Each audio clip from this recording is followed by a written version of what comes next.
Hey, good morning to everybody. Happy Monday. It's Daryl here. It is bright and early, 6 a.m. here in Connecticut on the East Coast.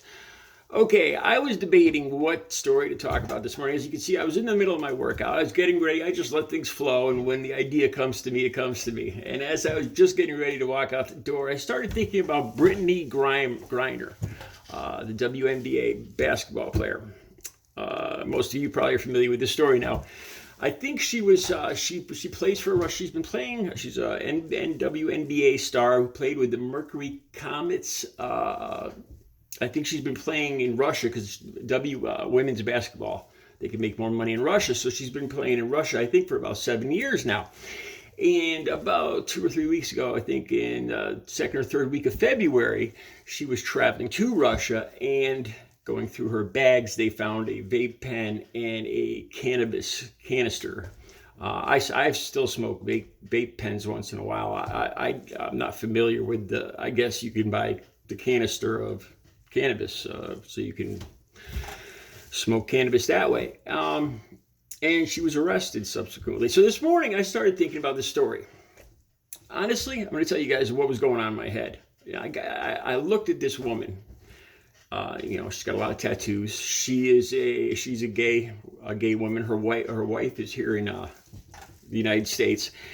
And I just started thinking, I haven't heard a whole lot about her. It's looking like she could face 5 to 10 years in prison in Russia. And I haven't heard a peep out of lawmakers or anything like that. Now, I realize there's a lot more going on, with the Ukraine and civilians being targeted, the nuclear facilities being targeted. There's a lot of things going on right now.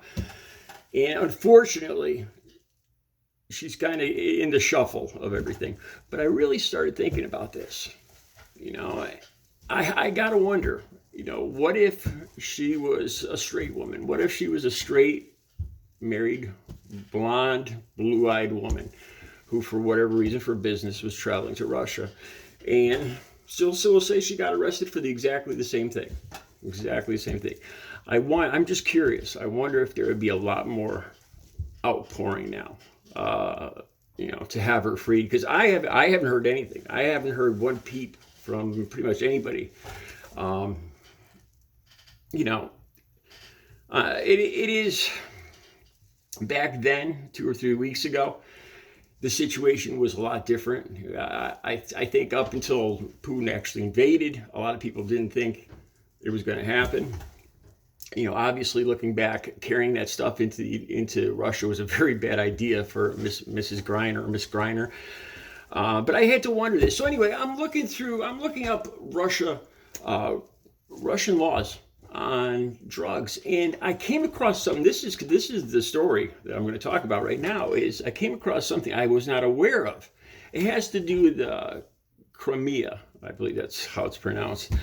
How Russia took over Crimea back around 2014, 2015, and I came across these stories about a huge increase, epidemic proportions of HIV, suicides, and overdoses after Russia invaded. And I started reading, I'll put the links down below, and I started reading more into this, and I discovered that Russia outlaws medically assisted treatment. MAT, that means the methadone programs, buprenorphine, which is like Suboxone.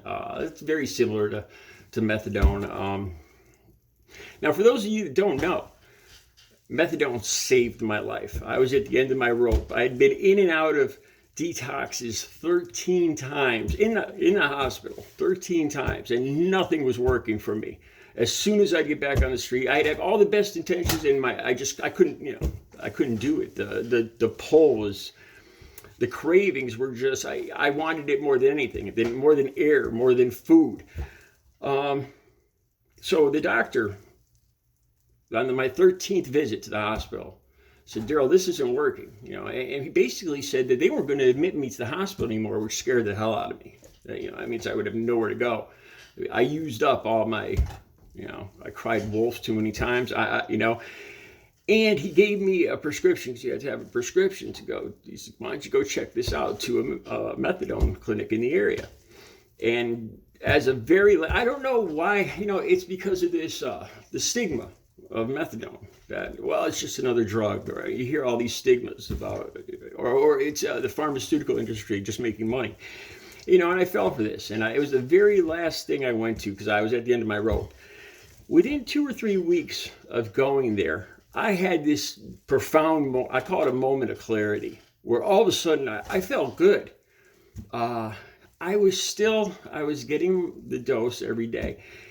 And just out of habit, I was still going to get the heroin on the street, spending $30, $40 for a half bundle, they call it. And in my head, I knew that the methadone was blocking the heroin. I was spending this money for nothing. And yet I still felt like I needed to go get it just because of the draw, the craving, both psychological and everything of this drug. And one day I couldn't. I didn't have the money. I can't remember exactly what it was. And I felt fine. I felt better than fine. And I realized it was this moment where I was like, oh my God, I don't need it. I feel great. Methadone worked for me. A lot of people, it's what you get into. What you put into is what you're going to get out of it. It's a lot more than, I won't make this all about methadone, about, a commercial for methadone, but it's a lot more than just the drugs. There was, we were required to go to NA meetings. There was counseling. I got a whole new group, a whole new circle of friends and people to support me. And it was the only thing that worked. If I didn't have this, if I didn't go to this, I truly believe I'd be dead in jail right now. So anyway, methadone is outlawed in Russia. Their idea is cold turkey. And I could kind of picture this, the big tough Russian guys thinking, it's our, cold turkey or no way. You got, tough, manly kind of thing. Except, with the outrageous craving from this drug, sometimes it doesn't work. And like I said, the links will be down below in Crimea or shortly after this because it was just cut off. This back when I was just started treatment, this would terrify me, that I just started to get a feel for the life of being clean, and I loved it. I remember I started praying, and I was like, I prayed to God every morning that this will continue, that I could continue to stay clean. It was like I remembered who I really was, and I can imagine if living in Crimea, if that was just suddenly yanked from you. And then you go into these hard withdrawals, of course, because the Russians just took away the methadone. I can't imagine that. So the HIV went through the roof. The infection rates with, using hypodermics. There was a huge increase in suicides and overdoses. And as I read that this morning, I thought about this. This is what the addicts of the Ukraine have to look forward to. If and when Russia does succeed,